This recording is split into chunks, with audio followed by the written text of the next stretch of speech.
Do you think all serial killers enjoy killing? Well, Richard Cottingham said, and I quote, "I'm not like other serial killers. I didn't want to kill. It hurt. I killed them because if not, it would lead back to me.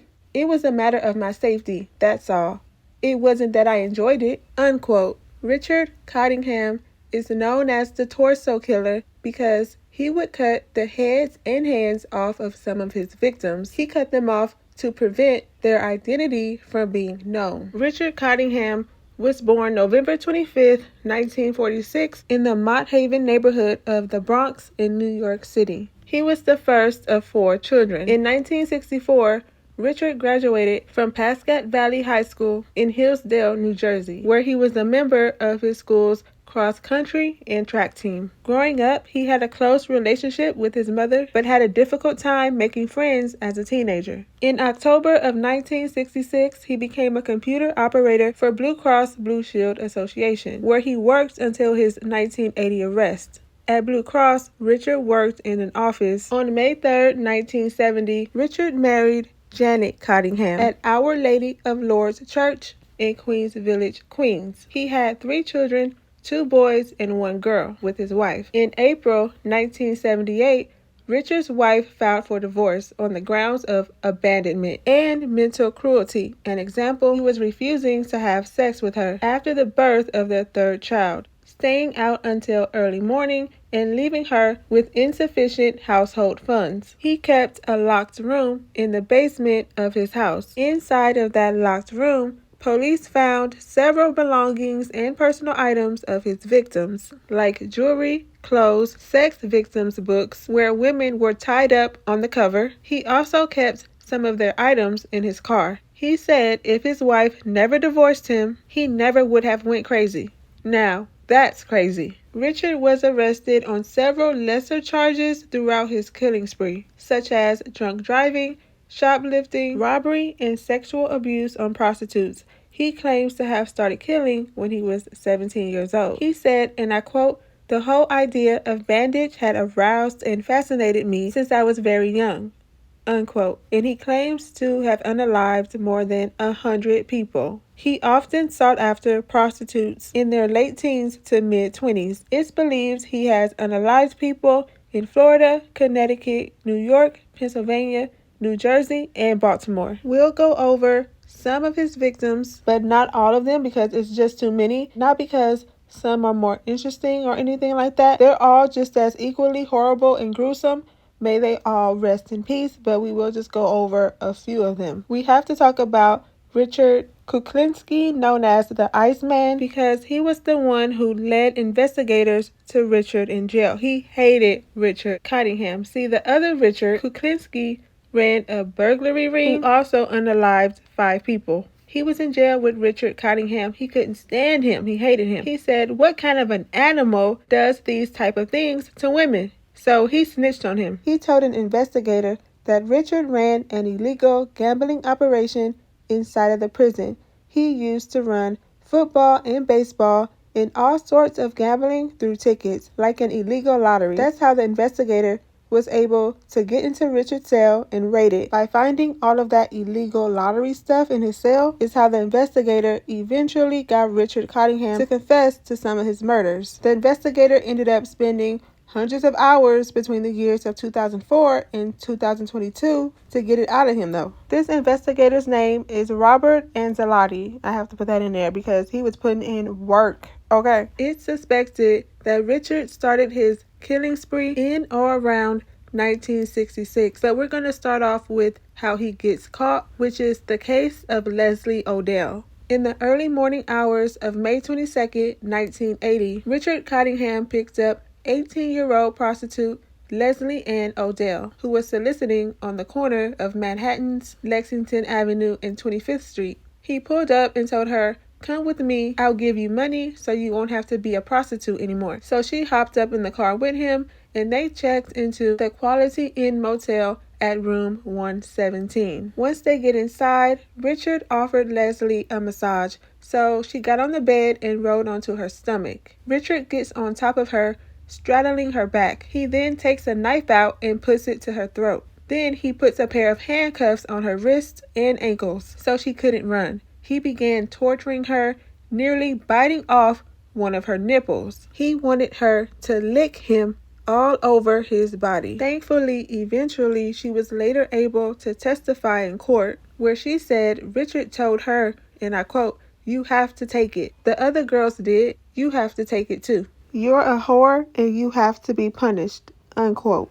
Leslie saw an opportunity where she screamed at one point, and she reached under the bed for a fake gun that Richard had threatened her with, thinking it was real, and attempted to shoot Richard with it. When it did not fire, Richard came at her with his knife. She screamed, "Oh God, no." Her screaming got the attention of the motel employees and brought them to the room. He stood behind her with the knife and told her to let the employee know everything was okay. When the employee asked, she said yeah, but mouthed no and shook her head no. When the employee saw this, they called the police. Richard knew he was about to get caught, so he ran out of the hotel room, and as he was running out the room, he got arrested in the hallway at gunpoint. When the police had the gun pointed at his face, Richard says, "I didn't do anything. I was with a hooker and got scared." When Richard was arrested, they found handcuffs, a leather gag, 2 slave collars, a switchblade knife, a fake gun, and a stockpile of prescription pills. Leslie was the lucky one and was able to escape. That's also when Richard was finally caught after all those years, going all the way back to about 1966. At that same Quality Inn motel, just 17 days before what happened to Leslie on May 5th, 1980, a maid cleaning room 132 while vacuuming bumps into something under the bed. It was the body of Valerie Ann Street, who was also a prostitute. Investigators discovered Valerie handcuffed and with 2 lesion marks on her throat. They also determined that she had been gagged with white adhesive tape. Valerie had bite marks on her breast, in addition to being bitten all over her body and head. She also had numerous minor knife incisions on her breast. One fingerprint belonging to Richard was recovered from the handcuffs left behind on Valerie. He was convicted of her murder on June 12, 1981. Almost 3 years before Valerie's death, he kidnapped 26-year-old X-ray technician Marianne Carr on December 15, 1977, in the parking lot of the Ledgewood Terrace apartments, which Richard and his wife had previously lived in before. Marianne's husband was away on a work trip where he tried to contact her multiple times, but when he got no answer, he began to worry and called police. The next morning, on December 16th, her body was found between a parked van and a chain-link fence at the Quality Inn motel, not too far from her apartment. She was still wearing her white X-ray technician uniform, but her shoes were missing. She was slashed, beat, and bit. He undressed her, R-worded her, and then put her clothes back on. She had been restrained and then strangled. She had handcuff-related bruises on her wrists and ankles, as well as some residue from some adhesive tape that was on her mouth. Richard Cottingham was convicted of her murder on October 12, 1982. A grand jury returned an indictment for the crimes of kidnapping and assault against Leslie Ann Odell, with the crime of murder against Valerie Ann Street. Marianne's death was circumstantial, but her murder was included in the same indictment as Valerie and Leslie's. Richard Cottingham pled not guilty and took every case to trial. He would not cooperate or admit to any guilt. Leslie testified that he drugged and R-worded her and that he cut her breast. He just sat there stone-faced in the courtroom. It didn't faze him at all. Richard took the stand and admitted to his desire to terrorize. He claimed it was all consensual and it was all a game. His mother and sister came to his trial every day. His mother was still saying that he was innocent. By 1984, Richard Cottingham was sentenced to 5 life sentences between New York and New Jersey. The murders of Dita and the Jane Doe that we're about to talk about right now was added to his 5 life sentences, but they did have a separate trial for that. Now, this is how he got the name the Torso Killer. On December 2nd, 1979, at around 9 a.m., the staff at the Travelodge Motor Inn in New York City, New York, called the police because Smoke was coming from room 417. When the firefighters get inside, they find 2 naked female bodies on 2 different beds. Before they were unalived, the women were brutalized. They had puncture wounds from a knife and their bodies were burned. Both of the women's hands had been cut off, and the killer had also beheaded them. The missing body parts were never found. Later, an autopsy revealed that both women had been tortured and sexually assaulted. They were trying to identify the women, but they couldn't. But someone came up with an idea to put the victims' clothes on a mannequin and put a picture of that in the newspaper. 2 months later, someone recognized the clothes of one of the victims. The victim's name is Dita Gaddarzi, who was 22 years old, a prostitute born in Kuwait, and came to the U.S. when she was 14. No one came forward for the second victim, and she still to this day remains a Jane Doe. His next victim, 25-year-old Jean Ann Rayner, had no clothes on this time. He took them off because of how they were able to identify Dita. But not only that, he had cut off her breast and left them on the headboard of the bed. So he just cut off her breasts and had them just sitting up there. She was discovered on May 15, 1980, at the Seville Hotel in New York City, New York. Her throat had been cut and her body was set on fire as an attempt to get rid of the evidence. That room I told you about earlier, where he kept his victims' things as trophies or souvenirs, well, inside of that is where they found the necklace that belonged to Jean. 2 days before her death, she was arrested, and in the mugshot, she's wearing the same necklace that was found in the room. That's how they were able to identify her. The next case is Nancy Vogel.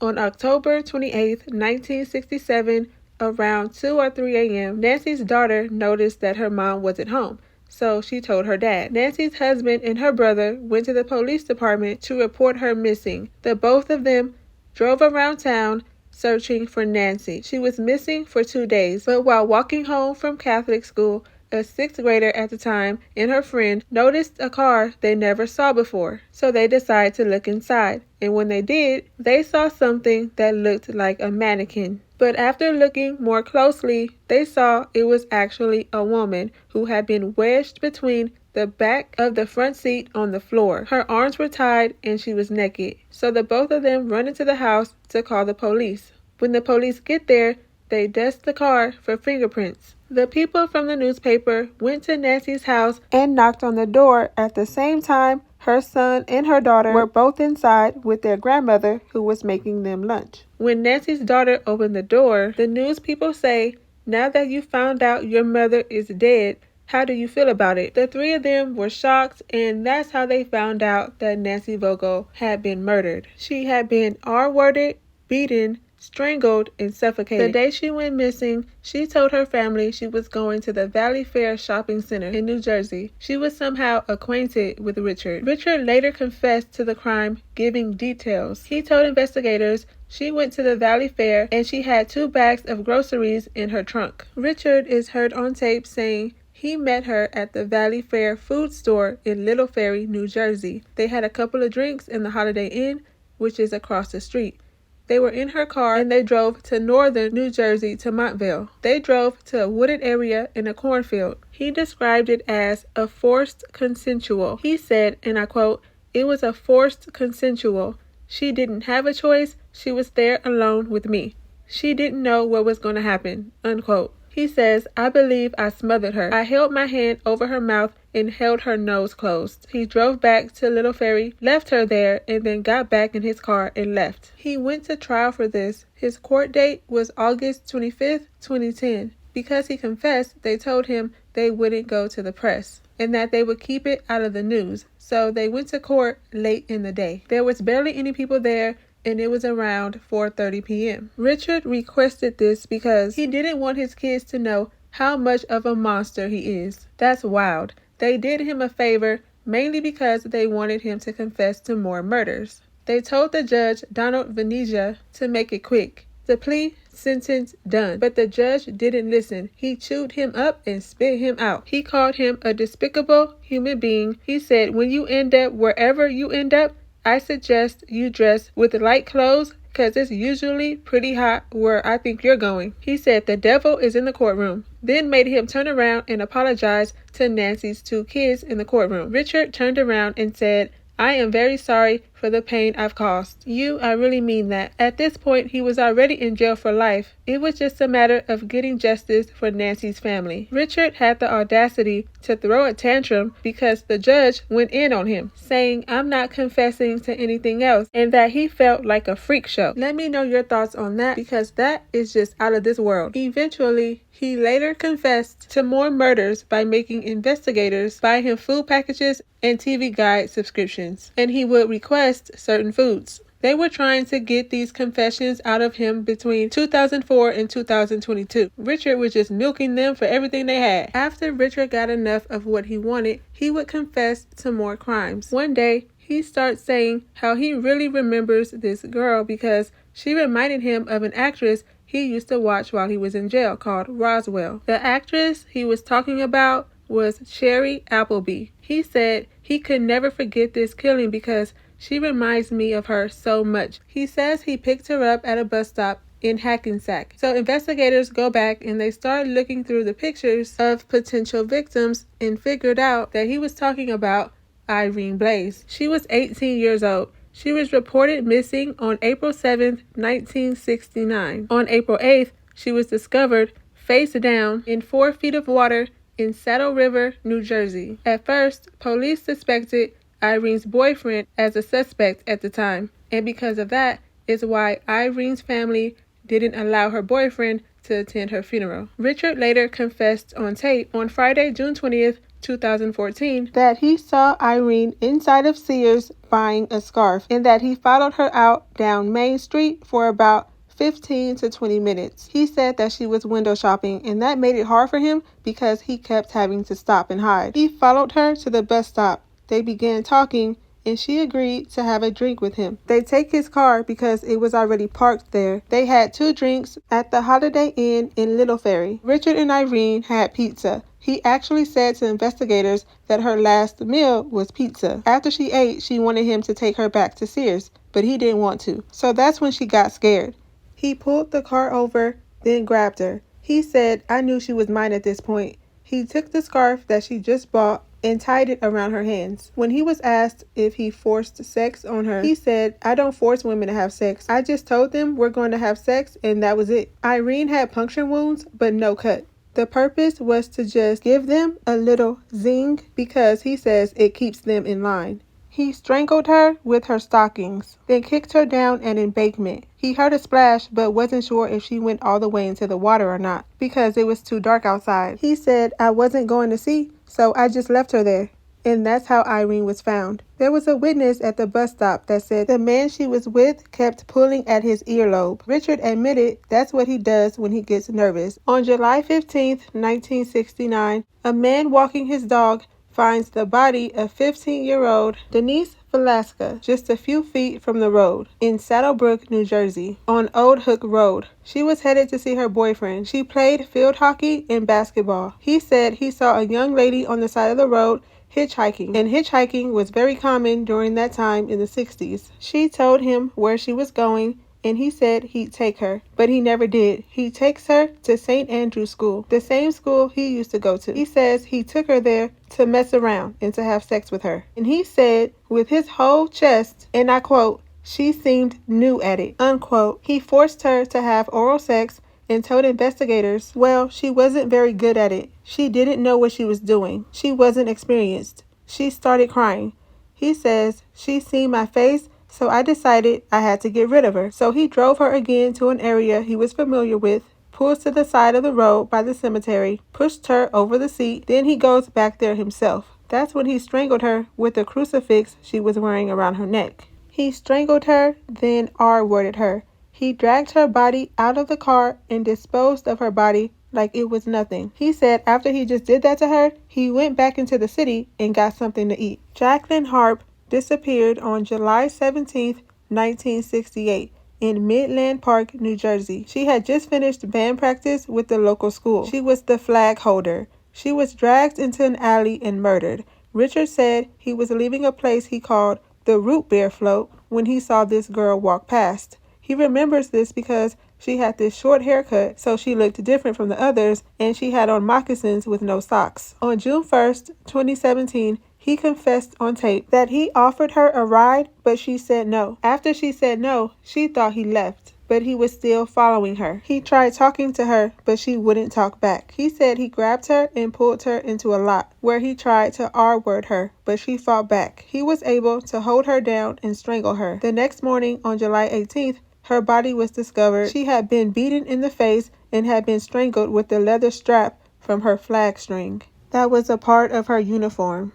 On August 9th, 1974, Lorraine Marie Kelly, who was 16 years old, and Marianne Pryor, who was 17, went shopping at Garden State Plaza in New Jersey. Marianne wanted a new swimsuit for her trip to the shore. Richard later confessed that he was headed to New York City for work and saw the two friends hitchhiking, so he pulled over and they got inside of his car. He said it was raining that day, and if it was never raining, then they never would have been hitchhiking and that never would have happened. He kidnapped them and took them to a motel. They didn't want to get out the car, so he grabbed Lorraine, who was in the seat next to him, and put her in a headlock. He told Marianne if she screamed, he would hurt her friend. So eventually, the three of them go inside of the motel, where the three of them are laying on the bed together, watching TV. He told them he wasn't going to hurt them and that he wasn't a crazy killer. He told investigators that they believed him when he said that. He said he had his arms around them and they were all laughing and joking. That's absolutely a lie. He's beyond crazy and delusional and psycho. The medical examiner said the girls had burn marks on them,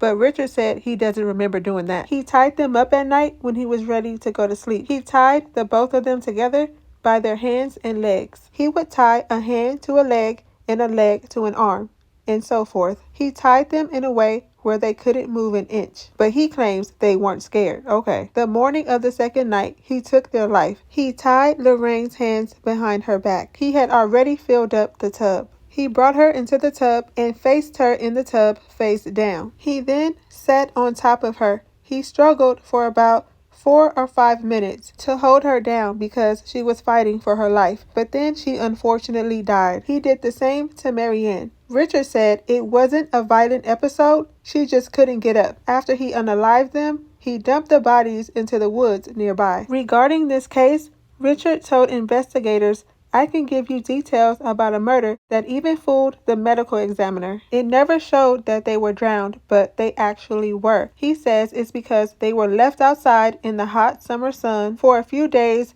so the medical examiner didn't find the water in their lungs. He described it as the perfect murder. On April 27th, 2021, he went to court where he gave details of the murder in front of the victims' families and was given another 2 life sentences. Marianne De La Sala, who was 17 years old, could actually be his first victim. She disappeared at the end of her shift at 9 p.m. on January 24th, 1967. The initial thought was that she jumped off a bridge, but her family insists that she would never do that. Investigators found her diary. She wrote inside that a white male driving a Chevy was stalking her, and Richard used to drive a 1960s Chevy. She had a job at ShopRite, where she worked the second register there. Richard said he would flirt with her, and he claims that she would flirt back with him. But why, when she was freaked out about him writing about him in her diary? He followed her, leaving work one day. He says she willingly got inside of his car. What's crazy is her dad was in the store that same day and asked her if she wanted a ride home. She told him no because it was a nice day out. Richard says the both of them were together for about 5 hours before he R-worded her and unalived her. He put her body near a river under the bridge and put her under a pallet. She sunk into the mud. Her body was found 3 months later on April 20th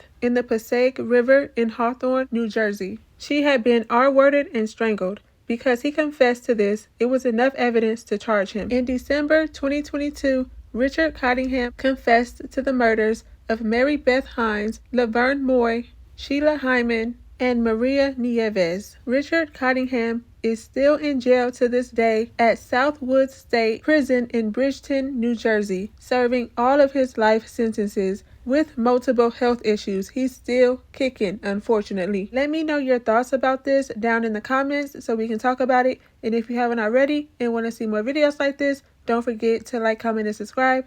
Thank you for watching this video, and I'll see you in my next one.